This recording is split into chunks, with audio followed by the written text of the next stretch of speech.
Assalamualaikum warahmatullahi wabarakatuh. Oke, seperti biasa sebelum dilanjutkan cerita pedang King Dao-nya, bantu Mimin tekan tombol like dan berkomentar. Juga terima kasih sudah dan sebelumnya. Gas. Bab 1665, Bunuh sampai punah, Mu Xinghe benar-benar gila. Menyatakan perang terhadap peradaban Shinto. Apakah ada yang salah dengan indikasi Anda? Bagaimana dia memahaminya? Apakah ini saudara perempuan kandungku? Kok tidak ada pemahaman diam-diam sama sekali? Sudah berakhir. Permukaan sungai Muxing pucat pasi. Semuanya berakhir, dan tutup peti jenazah para leluhur mungkin tidak akan mampu lagi menahannya. Ketika orang-orang di sekitar mendengar kata-kata Mu Xingchen, mereka juga terkejut. Mereka menatap Mu Xingchen dengan tidak percaya saat dia memegang busur besar dan memiliki ekspresi membunuh di wajahnya. Sebuah provokasi terhadap peradaban Shinto. Apakah peradaban bintang ini gila? Ye Guan juga sedikit terkejut. Dia menatap Mu Xingchen. Mu Xingchen sangat serius. Dia tidak bercanda.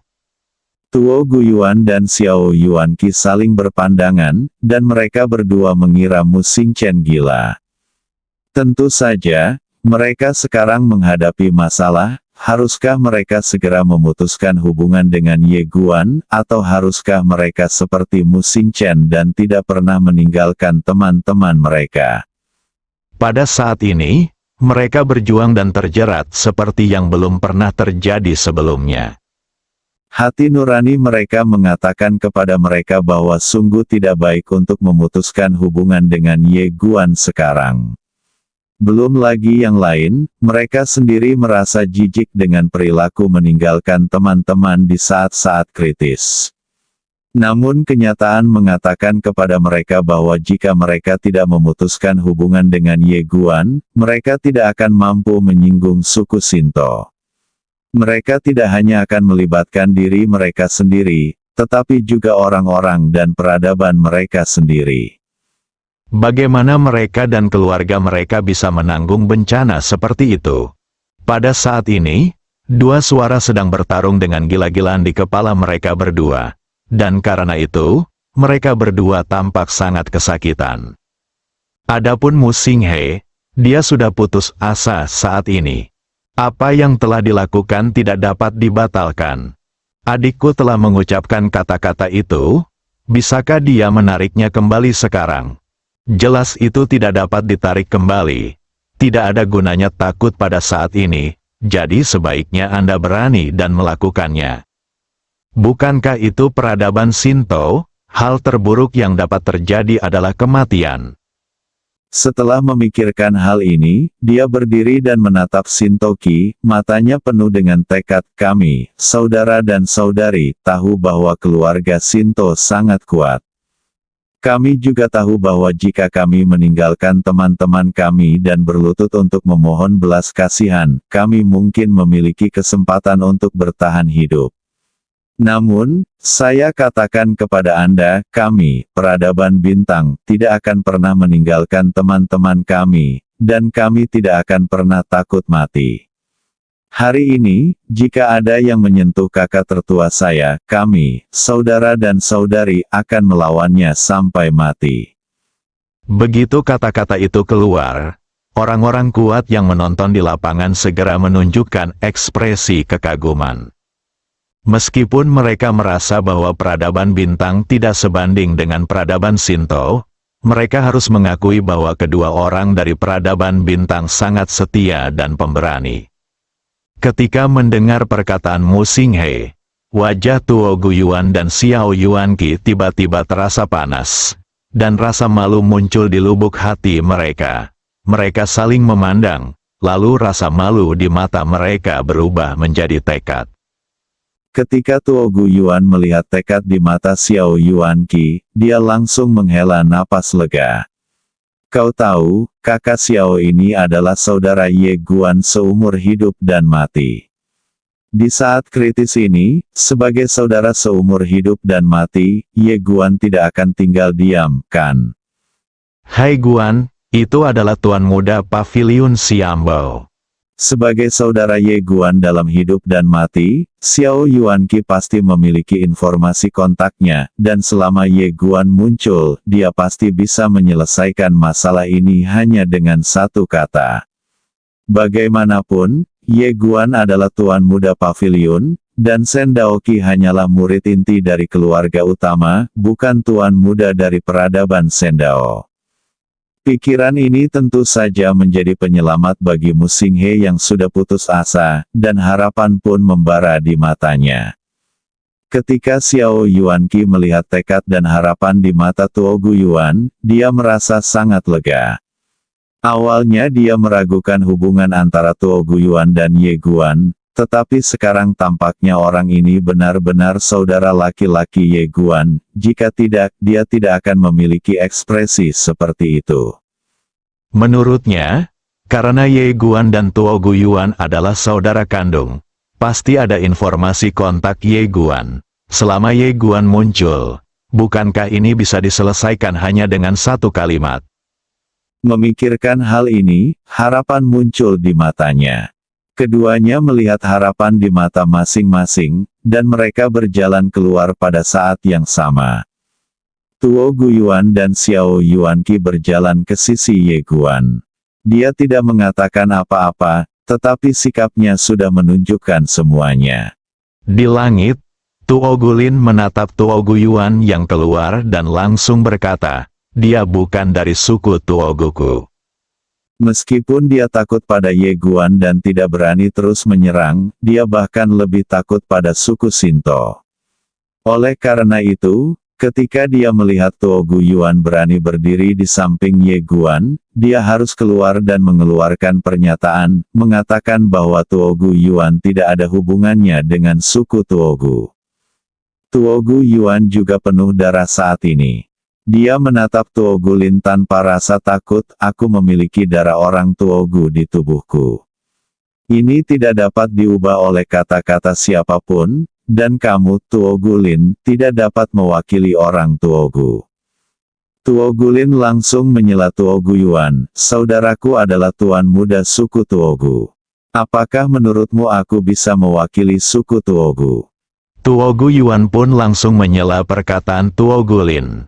Karena suku Tuo Gu tidak menoleransi cabang keluargaku, maka cabang keluargaku akan meninggalkan suku Tuo Gu dan membuka halaman tersendiri di dalam silsilah keluarga. Buka silsilah keluarga pada satu halaman, oh sial. Ketika semua orang di lapangan mendengar kata-kata Tuo Guiyuan, ekspresi mereka menjadi aneh. Sial, kamu sangat berani.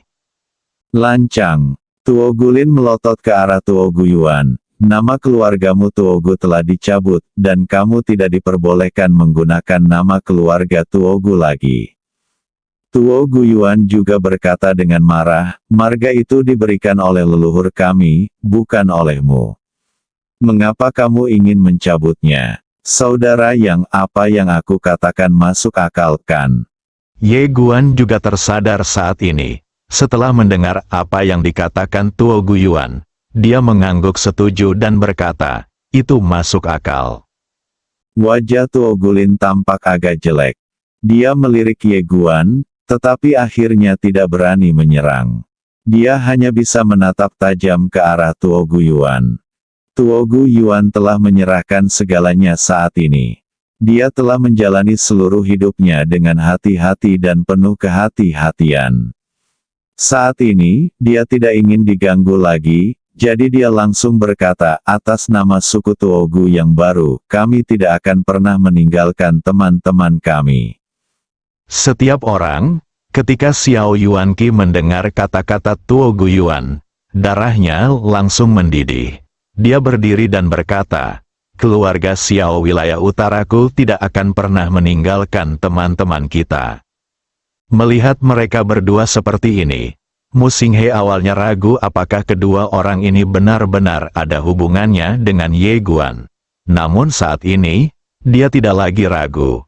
Keduanya pasti ada hubungannya dengan Ye Guan. Kalau tidak, mereka tidak akan begitu sombong. Tahukah kamu, Orang-orang di seberang sana adalah suku Shinto. Sehat, Shintoki tiba-tiba tertawa. Dia menyapukan pandangannya ke Ye Guan dan yang lainnya satu per satu. Akhirnya, pandangannya tertuju pada Mu Xingchen. Tadi kamu bilang kalau suku Shintoku boleh bertarung kalau kita mau, kan? Mu Xingchen sama sekali tidak takut, ya. Shintoki tiba-tiba berkata, seseorang datanglah. Ledakan. Di belakangnya, waktu dan ruang terbelah dan bayangan hitam melayang keluar. Shintoki menatap Mu Xingchen dan berkata, kirim pesan ke peradaban bintang. Jika keduanya dapat mewakili peradaban bintang, maka mulai sekarang, peradaban Shinto kita akan membunuh siapapun dari peradaban bintang yang kita lihat, sampai peradaban bintang punah. Ya, Tuan. Setelah berkata demikian, bayangan hitam itu tiba-tiba merentangkan kedua telapak tangannya, menunjuk ke arah utara, dan suatu perintah ilahi langsung menghancurkan kehampaan, dan dengan paksa menghancurkan penghalang peradaban-peradaban bintang, dan datang ke dunia peradaban bintang dengan cara yang paling brutal. Bab 1666, berlutut, mendengar kata-kata Shintoki, semua orang di lapangan terkejut. Kepunahan peradaban. Jelas saja, sang jenius keluarga Shinto marah dan ingin menegakkan kekuasaannya. Namun, ini adalah hal yang wajar. Selama bertahun-tahun, sebagai peradaban tertinggi, peradaban Shinto tidak pernah menghadapi tantangan seperti ini. Jika kita tidak membunuh orang untuk menegakkan otoritas kita, tidak akan ada seorang pun yang menganggap serius peradaban Shinto di masa mendatang. Peradaban bintang telah berakhir. Pada saat ini, sebagian besar penonton di lapangan berpikir demikian. Amarah peradaban tertinggi ini jelas bukan sesuatu yang dapat ditanggung oleh peradaban di bawah. Peradaban bintang, saat dekrit keluarga Shinto tiba di peradaban bintang, orang-orang peradaban bintang juga mengetahui keseluruhan ceritanya. Di aula utama, semua pusat kekuatan teratas peradaban bintang berkumpul bersama. Pemimpin kelompok itu adalah Mu Ling, kepala keluarga peradaban bintang saat ini. Dia memiliki wajah muram dan hawa dingin serta tekanan yang menindas dari tubuhnya. Di bawah, para tetua peradaban bintang juga tampak sangat jelek saat ini. Seorang tetua tiba-tiba berkata dengan marah, kedua saudara kandung ini benar-benar keterlaluan. Mereka benar-benar menyinggung peradaban Shinto demi seseorang yang tidak diketahui asal-usulnya. Mereka benar-benar pantas mati. Mereka lancang. Mu Ling, sang pemimpin, berdiri dan menatap tetua yang sedang berbicara. Coba katakan lagi. Orang tua itu begitu ketakutan hingga dia gemetar dan tidak berani mengatakan apapun. Makhluk-makhluk kuat dari peradaban bintang di aula tidak berani mengatakan apa-apa lagi. Mu Ling menatap dingin ke arah semua orang di lapangan, apakah ini masalah mereka berdua? Benarkah? Saat dia berbicara, tekanan yang mengerikan tiba-tiba menyebar dari aula, membuat semua orang sulit bernapas. Mu Ling tiba-tiba mengepalkan tangan kanannya dan berkata dengan marah, persetan, seorang murid dari peradaban Shinto benar-benar berani meneriaki peradaban kungsing kita, dan mengancam bahwa jika kita tidak memberi mereka penjelasan, mereka akan membunuh kita setiap kali mereka melihat kita di masa depan. Persetan, peradaban kungsing kita memang tidak sebagus di masa kejayaannya, tetapi tidak semua orang bisa datang dan menginjaknya. Pada titik ini, suaranya tiba-tiba menjadi lebih keras, kemarilah, segera kirim pesan ke Xinghe Xingchen di makam para dewa, dan katakan kepada mereka di depan semua orang bahwa apapun yang mereka lakukan, peradaban bintang kita akan selalu mendukung mereka. Ingat, Anda harus mengumumkan keputusan peradaban bintang kita di depan semua orang. Ya, Tuan, di dalam aula, orang-orang kuat dari peradaban bintang segera menghilang, menerobos kehampaan, dan menuju reruntuhan makam ilahi. Di dalam aula, beberapa tetua peradaban bintang ragu untuk berbicara. Menyinggung peradaban Shinto bukanlah hal yang mudah. Muling melirik semua orang di aula, kita tidak sebaik peradaban Shinto, tetapi semua orang harus ingat bahwa jika tulang-tulang peradaban bintang kita patah hanya dengan satu kata, apakah kalian pikir peradaban ini masih punya harapan? Seorang pengikut peradaban Shinto tidak berani memperlakukan peradaban bintang kita sebagai manusia. Jadi mengapa kita harus memperlakukan mereka sebagai manusia? Peradaban bintang kita lebih baik mati berdiri daripada hidup dalam ketakutan. Jika kalian takut akan balas dendam peradaban Shinto, kalian dapat segera meninggalkan peradaban bintang. Tak seorang pun bergerak di aula itu. Seorang tetua mendesah pelan, apa yang dikatakan pemimpin klan itu benar. Jika kita benar-benar menyerah karena sepatah kata dari generasi muda peradaban Shinto dan mengeksekusi dua orang jenius kita yang paling berbakat, peradaban Kungsing kita tidak akan pernah mampu mengangkat kepala kita di depan peradaban lain selama sisa hidup kita. Mendengar perkataan tetua ini, para tetua lainnya di aula tiba-tiba terbangun. Ketika mereka pertama kali mendengar bahwa Mu Xinghe dan Mu Xingchen telah menyinggung peradaban Shinto demi orang yang tidak diketahui asal-usulnya, mereka sangat marah sehingga ingin segera mengeksekusi mereka untuk melapor kepada peradaban Shinto. Sekarang setelah mereka tenang dan memikirkannya, mereka menyadari bahwa jika mereka benar-benar melakukan itu, peradaban Kungsing akan benar-benar tamat. Peradaban yang tidak punya tulang punggung dan darah sudah pasti tidak akan punya masa depan, dan yang lain pasti akan memandang rendah padanya. Lagi pula, jika orang lain melihat Anda begitu lemah dan tak berperasaan, bukan hanya peradaban Shinto saja yang akan menindas Anda di kemudian hari. Singkatnya dalam satu kalimat, ini keterlaluan. Pertarungan antara generasi muda dan pihak lain ingin langsung memusnahkan peradaban. Pemimpinnya, Mu Ling, tiba-tiba berkata, ayo kita pergi ke tanah leluhur. Jika peradaban Shinto berani menindas galaksi dan bintang yang lebih kecil, peradaban bintangku akan membantai sekelompok jenius peradaban Shinto mereka dengan segala cara.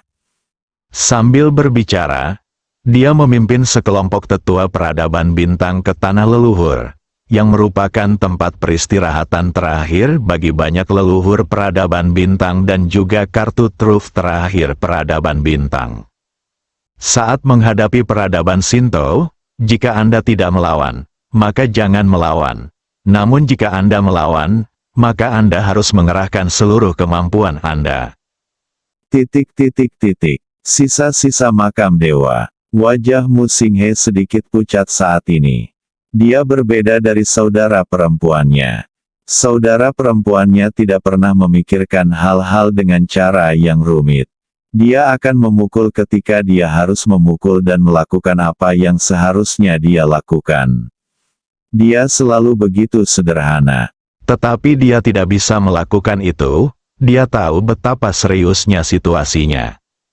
Ledakan. Pada saat ini, ruang dan waktu di kejauhan tiba-tiba retak, dan kemudian seberkas cahaya bintang keluar, dan kemudian seorang lelaki tua muncul di tempat kejadian. Orang-orang dari peradaban bintang datang. Semua orang menatap lelaki tua itu. Lelaki tua itu mengangguk kepada Mu Xingchen dan Mu Xinghe, lalu menoleh untuk menatap Sen Daoqi. Dia hanya menatap Sen Daoqi dan berkata, pemimpin klan telah memerintahkan bahwa setiap keputusan yang dibuat oleh Mu Xinghe dan Mu Xingchen akan didukung tanpa syarat oleh peradaban Kungsing kita.